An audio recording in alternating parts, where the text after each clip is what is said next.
Well, it's not a proud day for this country. How could it be a proud day when a man who was not elected by the people becomes president of the United States? How does that happen? Well, but the Constitution is being honored. Yeah, well, the Constitution has said a lot of things in these 200 years that should have been honored, and people committed acts of civil disobedience. They worked to change the law. This has to change. I will not tolerate this happening one more time in my lifetime. The fact that twice in 16 years that the candidate who lost gets to walk into that house down the street, it's like, I don't know, how do you explain this to your viewers in the UK? You know, when whoever has the most points wins, right? Tottenham 2, Chelsea 1. Who won that game? I'm just asking you factually. Who won that game? In that case, Tottenham. Tottenham won. All right. Now, how odd would it be if you on the news that night said, Chelsea won today with one goal and Tottenham got 2? But what are you going to do about it? This makes no sense. What are you going to do about it, Michael?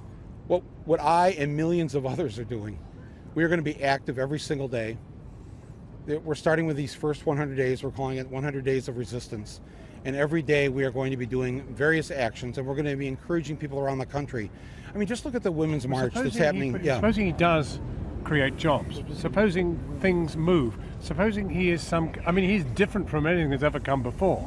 He will create, I'm sure he'll do a number of things that look good.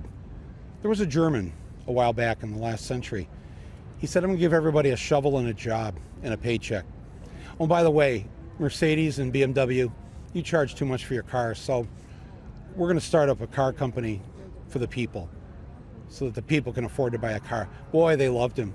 You know, they only got 32% of parliament in the 33 elections. 32% is all they got. He asked for a plebiscite the next year, and I think it was almost 90% approved after 1 year of him doing these things for the people. But let's be candid. I mean, Donald Trump is not Adolf Hitler. I didn't say that. I'm saying that to ignore history is dangerous. It's all very well. There's a protest, but this has now happened. He is the president of the United States. So where do we go from here? Well, part of it is the work that we're going to do, but part of it is the work he's going to do. He's going to be the best organizer that we could ask for, because when he starts to cause harm to our fellow Americans, people are going to rise up. They're not going to take this. They're not going to take it from a guy that did not get a majority of the votes of the people of this country. So, you know, and his thin skin, too, could be his undoing. I mean, I was thinking yesterday. So all you have to be now is vigilant, but there's nothing very we're not much going to be vigilant is way too passive. In practical terms. What do you mean by practical terms? Well, you mean, can I remove him from the White House today? He's got the levers of power. He's got the he Congress. Does. He's got. That's right. And let me tell you something. The fact that he has shortened the parade today from like 3 hours to an hour and a half, it's clear what he wants to do. He wants to get in the House and start signing executive orders to undo much of what Barack Obama did. They're not going to waste any time. It's going to be a political bloodbath over the next week. And liberals and Democrats are going to be like, wait, what's going on? After law after law after law after law is being passed and sent by messenger up Pennsylvania Avenue for a signature, people are going to be like, wait. And it's like, see, this is what you have to really admire and respect about the other side. They have the courage of their convictions. They fight, and they're relentless. But they now have the constitutional power to govern. To mess up the world. That's right. No, but to govern.